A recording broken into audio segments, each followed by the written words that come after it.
Boa noite a todos.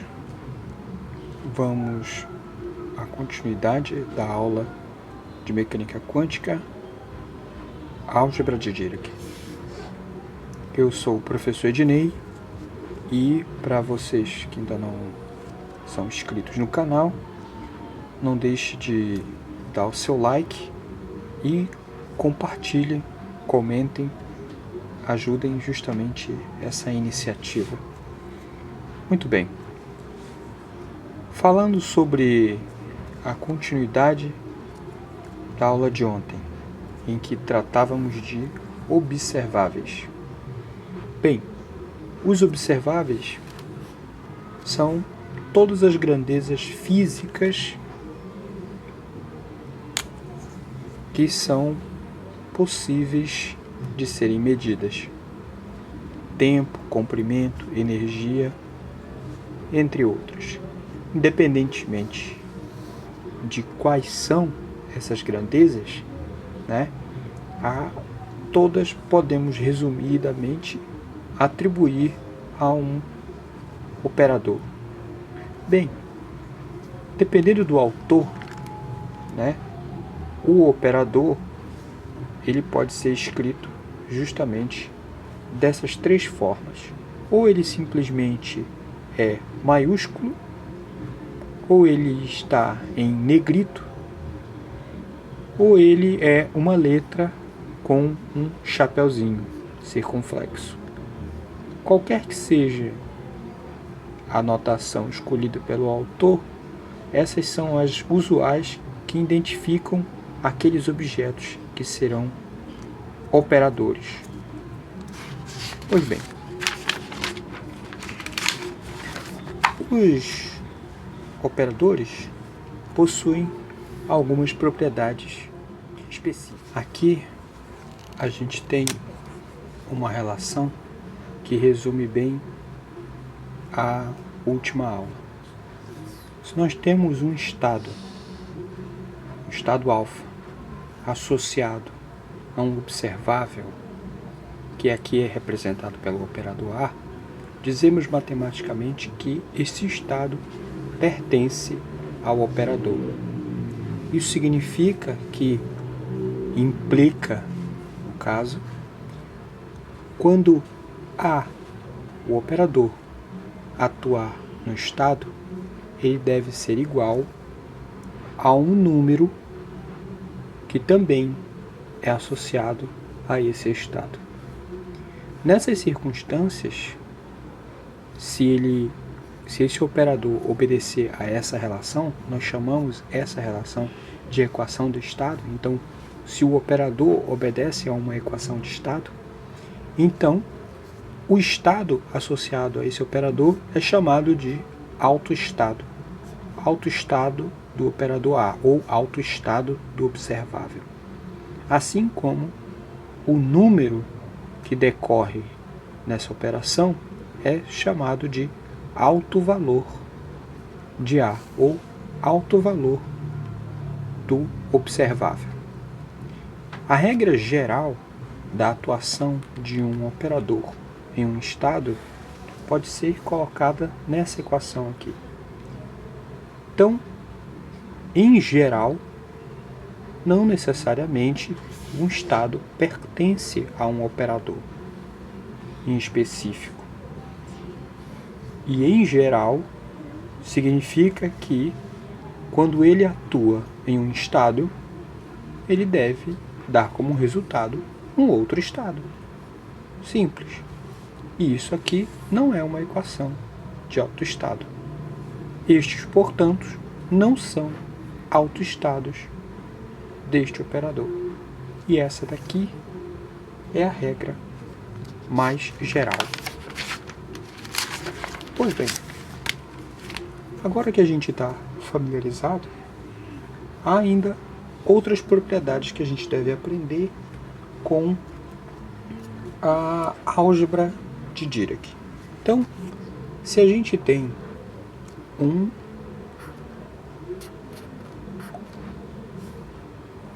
operador, vamos chamar de operador X, atuando em um estado, tá? Nós temos simplesmente fazendo o produto desse com esse, que é somente x em alfa. E se tivermos um outro objeto y atuando no mesmo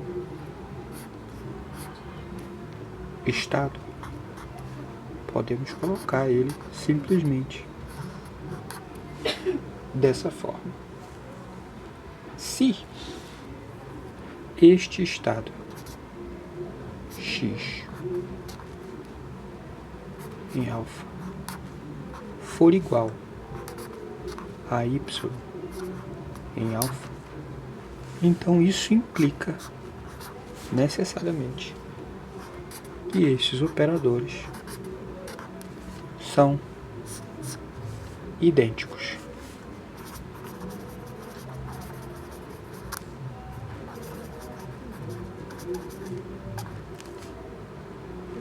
Essa é, portanto, uma propriedade dos operadores que atuam nos estados. Nós temos também a operação de nulidade, que significa quando um operador ele atua em um estado e seu resultado é zero para qualquer estado arbitrário, então isso implica que necessariamente esse operador é um operador nulo.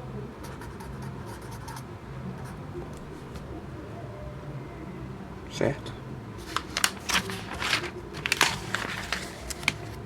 Temos mais ainda. Temos então a soma dos operadores. Nós estamos fazendo a construção de toda a álgebra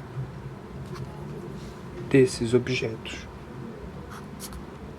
A soma, por exemplo, entre operadores, ela x mais y, se x e y chapéu forem operadores, também pode se dar como y mais x. E a mesma também deve obedecer a algumas condições menores. A soma aqui é uma propriedade. Propriedades menores aqui como associativo.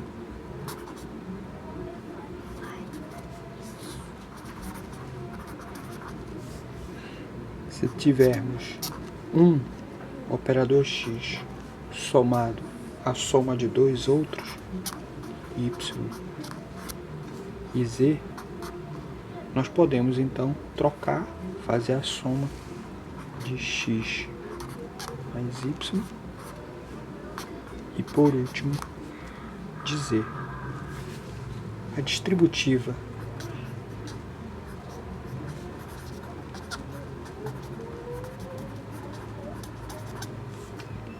a propriedade distributiva, se tivermos um operador x que esteja multiplicando com um outro que é construído justamente dessa forma, nós temos que esse operador ele pode simplesmente multiplicar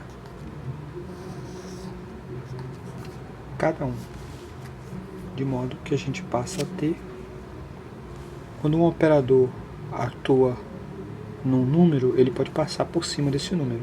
C alfa e C beta são dois números reais. ou mesmo complexo, são duas constantes.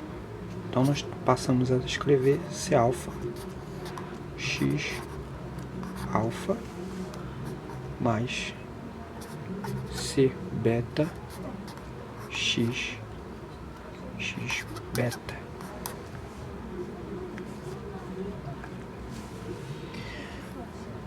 Fazemos agora aqui uma pequena observação, tá? Isso aqui, tudo definido com os estados ket. Uma pequena observação está justamente nos estados bra. São esses objetos. Tá? Esse daqui, ele tem sempre o seu operador atuando pelo lado direito. Então, nós temos que x é igual a alfa x.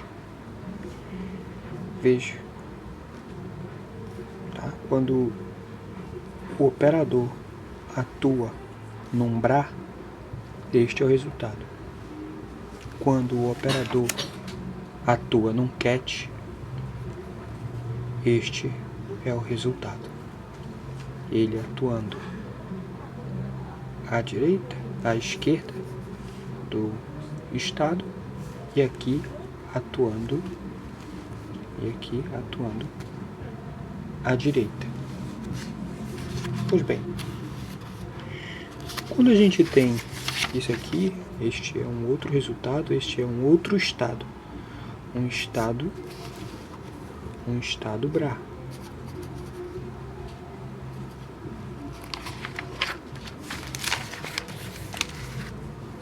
Portanto, esses objetos aqui e esse,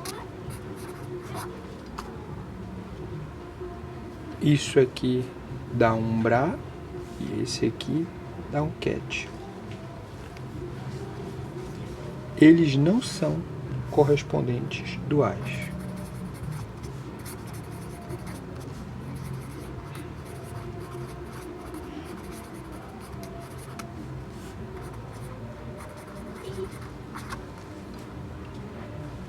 O que vai ser justamente um operador dual do operador x é este aqui. Esse operador é o que a gente chama de adjunto. Tá? Já adiantando a associação que a gente vai fazer com a álgebra de matrizes, esse objeto aqui é nada mais também que uma matriz adjunta.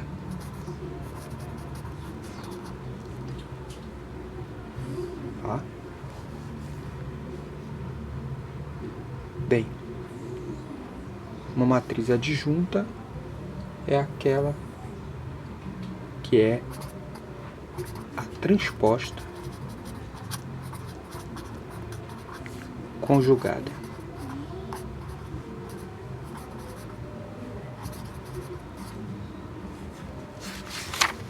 Bem, com isso a gente tem uma extensão natural do espaço de aplicação desses operadores. Então, quando um operador x atua num estado alfa, ele sempre tem o seu correspondente dual, que é justamente a matriz adjunta ou o operador adjunto, tá? Chamamos justamente isso aqui. Isso aqui seria a atuação dele no espaço direto, no espaço dos kets,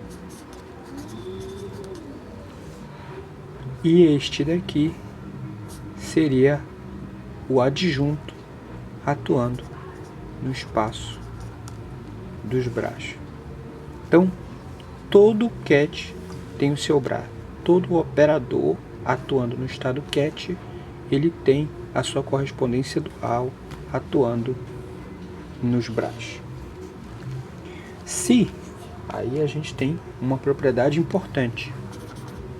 Se justamente o operador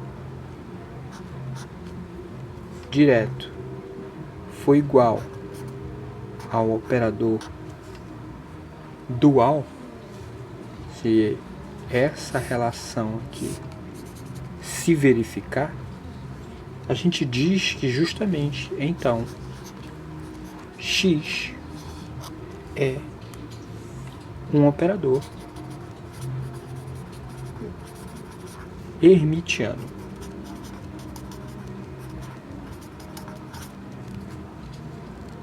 E uma propriedade importante é que estes objetos, já que eles vão ser matriciais, nós temos que a sua matriz é igual à sua matriz transposta conjugada. Essa é uma propriedade importante nesses operadores que garante justamente que o resultado do alto valor desses operadores seja um número real. Então, aqui nós temos, assim como temos x atuando em alfa, que pode dar resultado A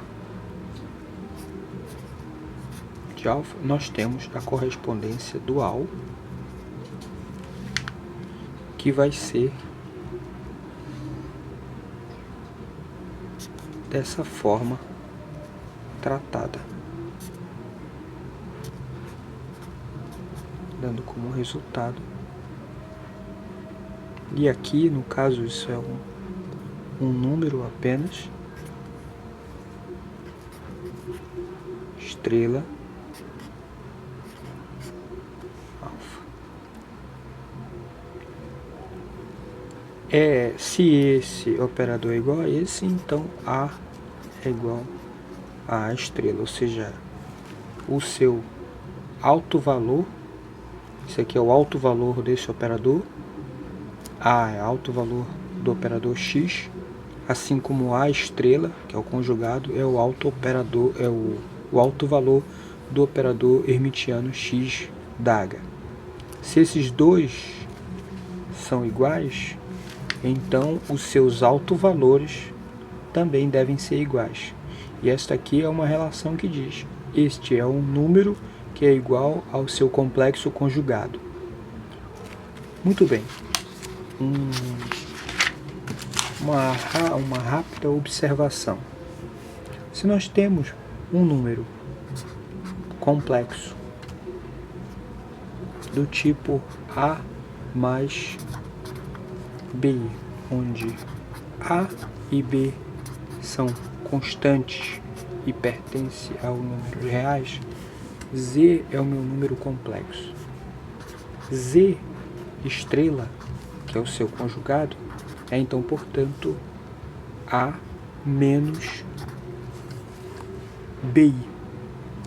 Dizer que Z é igual a Z estrela é colocar deste lado esse aqui, A mais BI,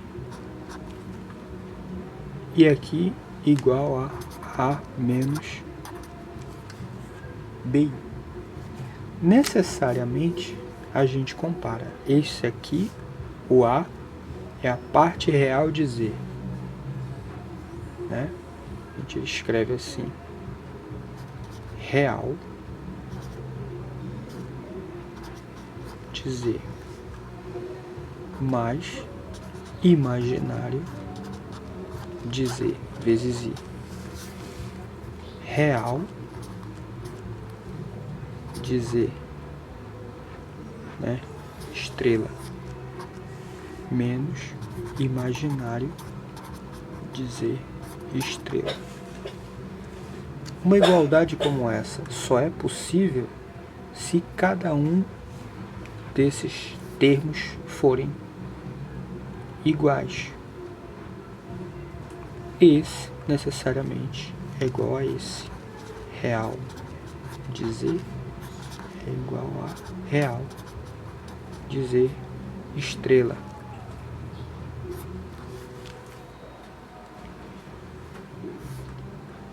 E as partes imaginárias, sendo elas dois números como esses aqui, o B,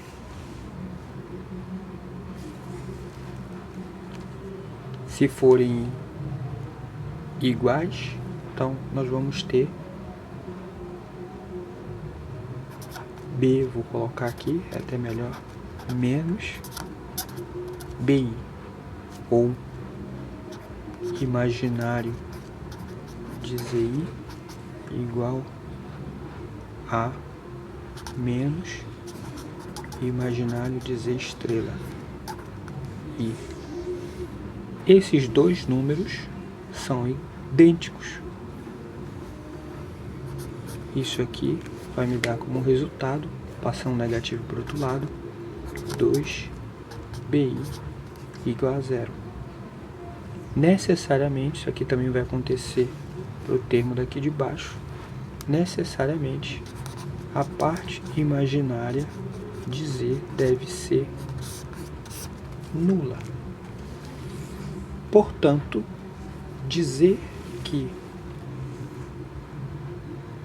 um número complexo é igual ao seu complexo conjugado, isso aqui equivale a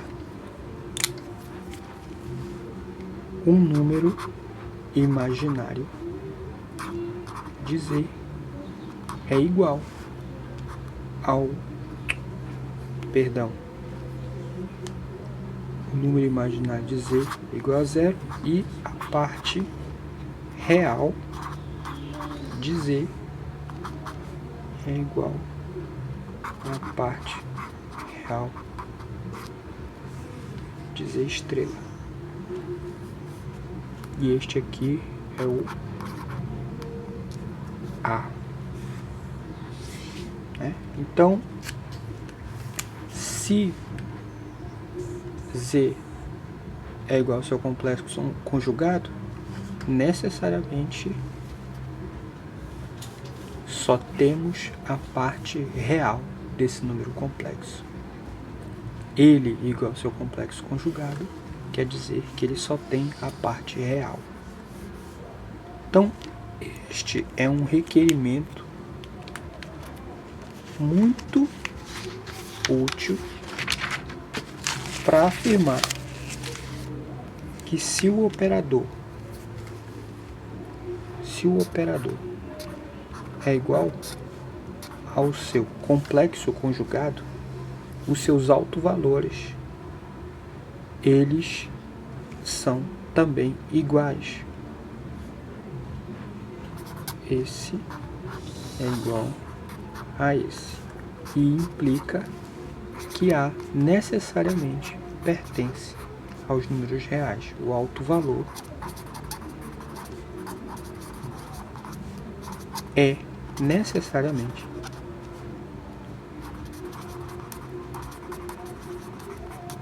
um número real.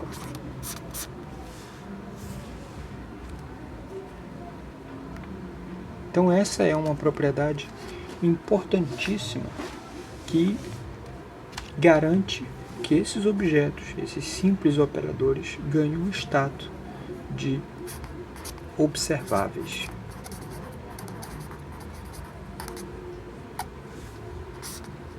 São entidades que vão ser úteis para poder garantir que a gente possa fazer medidas das coisas na física. E, ao medir, consequentemente, a gente pode estudar os fenômenos. Bem, nós temos ainda também a propriedade que é a multiplicação.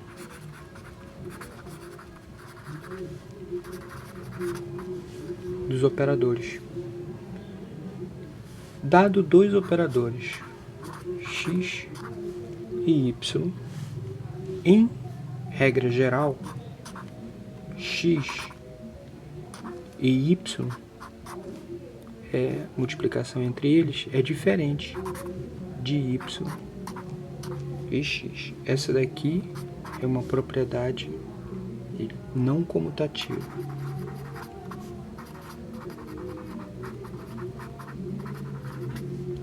A não comutatividade entre os operadores é uma regra geral.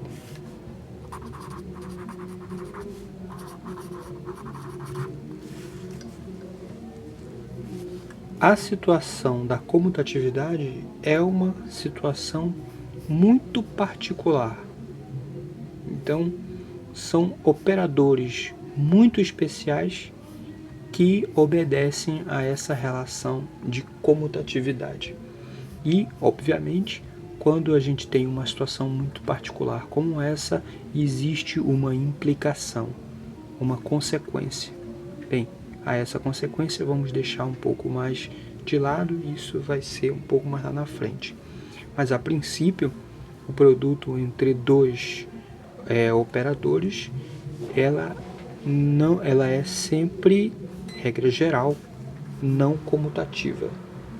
Mas ela, se nós tivermos três, é associativa. Então, por exemplo,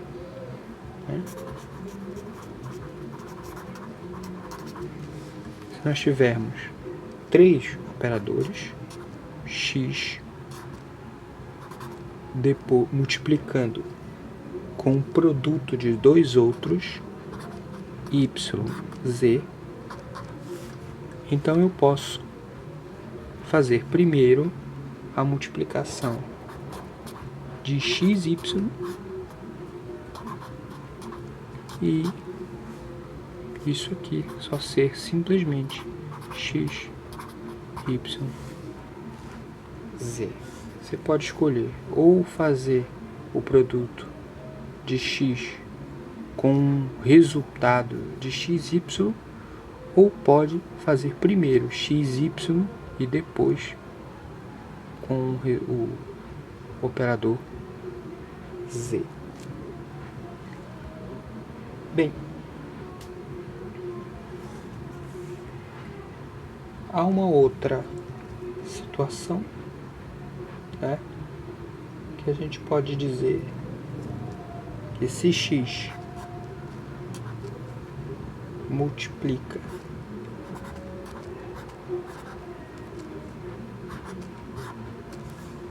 um estado como esse, a gente tem que x e y atuam nesse estado.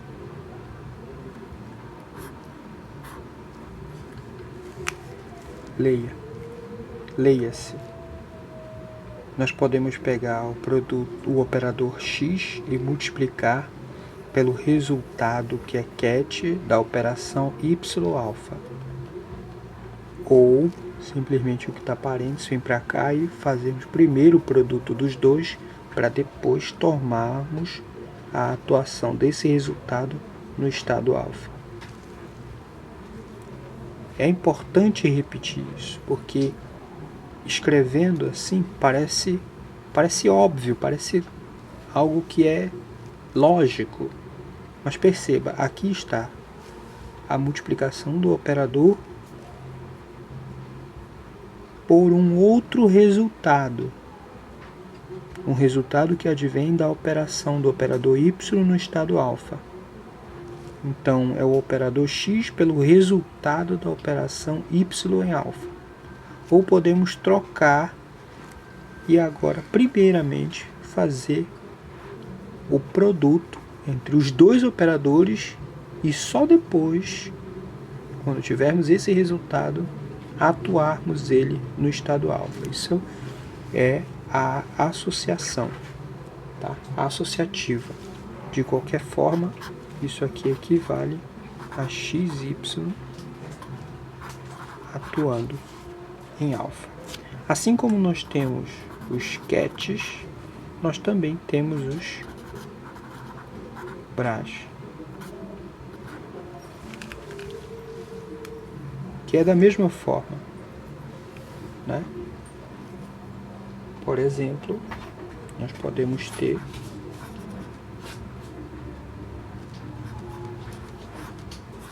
multiplicando por y.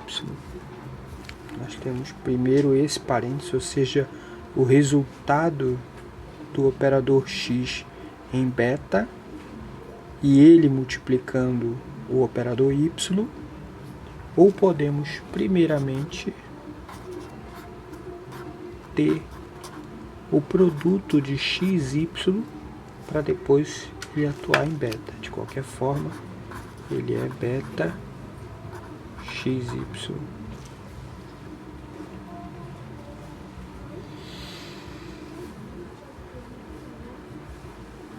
Com tudo isso, se o produto de x com y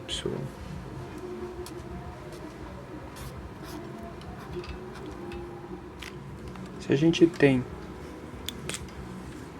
esse produto conjugado, necessariamente seu resultado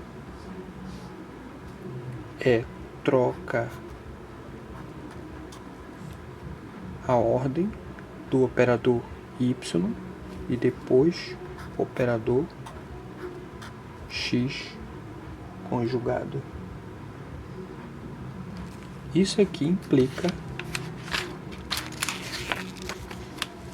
na operação também dual, quando temos x e y atuando em alfa, nós podemos escrever esse resultado separadamente como sendo x, y em alfa. E dessa forma, da forma como está aqui, pensar que a correspondência dual desse objeto é simplesmente esse aqui, alfa y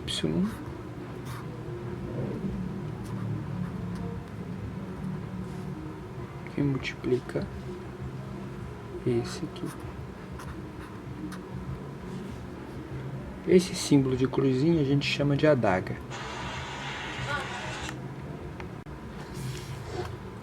Nós temos a operação, esta operação, aliás, este requerimento de x, y, daga, tá? Ou seja, o hermitiano, nós trocamos os operadores, a posição dos operadores e colocamos daga em cada um deles. Então, o produto, o transposto conjugado do produto é o produto dos conjugados trocando a ordem, tá? Essa forma obedece então, portanto, essa relação. Quando o produto atua em um estado, nós podemos provar isso dessa forma, separando a atuação. Então, o produto deles no estado, nós podemos separar o x, multiplicar do y atuando no estado alfa.